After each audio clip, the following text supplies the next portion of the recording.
What is the middle class? What type of lifestyle does that bring? Is that a very ordinary lifestyle? Is it a lifestyle defined by work?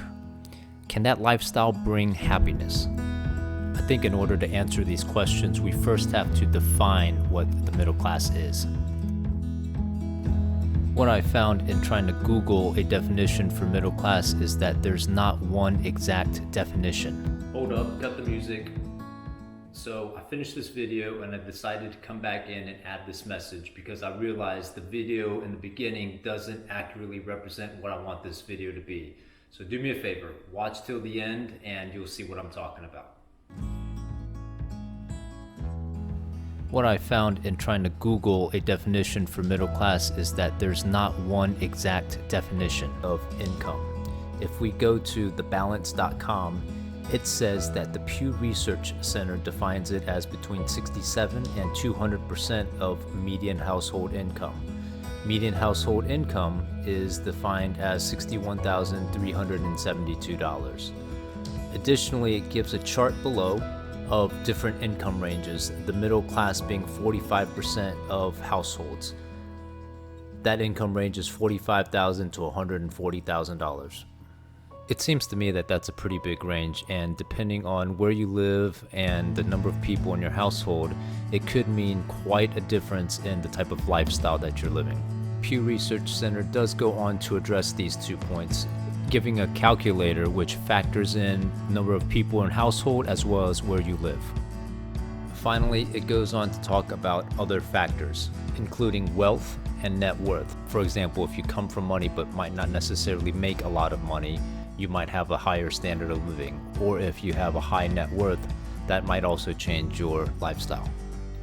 But in my opinion, net worth really doesn't change somebody's lifestyle. The 2 main contributors of net worth is how much is in your 401k and how much equity is in your house.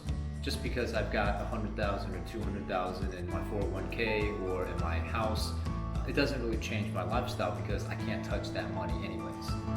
Doing some more research on thewashingtonpost.com, we get into a lady who's a Lyft driver in the San Francisco Bay Area that, along with her husband, they bring in about $100,000 a year.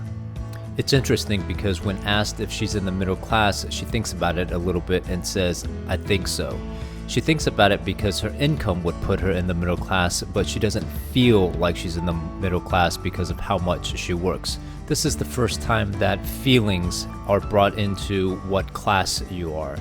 The majority of Americans, 62%, feel like they're in the middle class, but they're not sure what exactly that means. Interesting enough, I did a little survey on social media and got pretty close to that same number.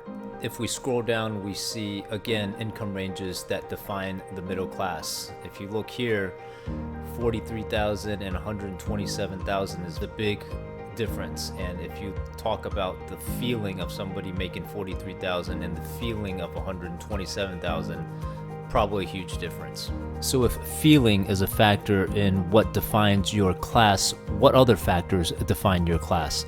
I think CNN gets closer to defining this than the previous 2 websites that we looked at. Let's read what they say. Everyone's talking about America's middle class, but exactly what falls into this group? It's actually a much more difficult question to answer than what it seems. Some experts define middle class by income, others define it by lifestyle, still others say it's a state of mind.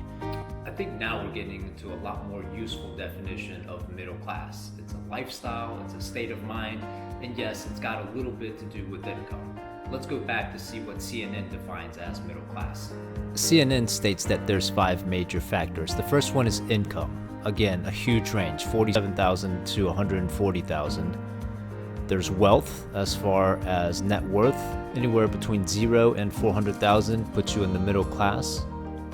There's consumption, which is a measure of how much you spend. They include transportation, entertainment, housing, and other items. Anywhere between $38,000 and $50,000 puts you in the middle class. And then there's aspiration and demographics, neither of which I personally really agree with. I'll leave the link below in case you want to do some more research, but I'm not going to spend any time on it here. So if we take income out, just because there's such a big range, and for the factors we talked about before, you've got different lifestyles at 40,000 versus 140,000.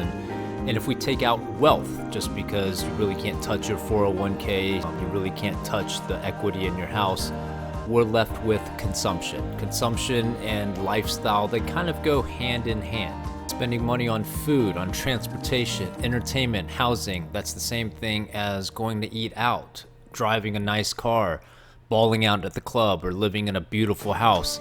That is your lifestyle. That determines your mood, that determines your mindset. And I think most importantly, that determines your happiness. If we were to make our own definition of middle class, I think it would encompass all of these things, but I think it would encompass one more thing: your time. Do you work to live, or do you live to work? If we go back to our Lyft driver in San Francisco, they probably drive for multiple hours to bring home the $100,000 that they make. They obviously live to work.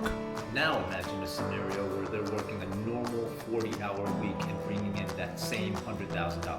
I guarantee you she wouldn't hesitate to say that yes, they are in the middle class. In wrapping up this video, I want to take the label out of it. There's so much confusion on what middle class means anyways. I want to focus on maximizing your lifestyle, improving your state of mind, and prioritizing your time so that you're not living to work or working to live. Your work should not define you. So that's kind of the direction where I want to take this YouTube channel. I want to make some videos to share some tips that I've used in the past to hopefully help you maximize your lifestyle, independent of how much money you make. I'm not going to tell you what your lifestyle should be or shouldn't be. I just want you to get the most out of it. Please like and subscribe. I plan on posting some videos on things that I've done in the past 6 or 7 years to kind of maximize my lifestyle. Thanks for watching.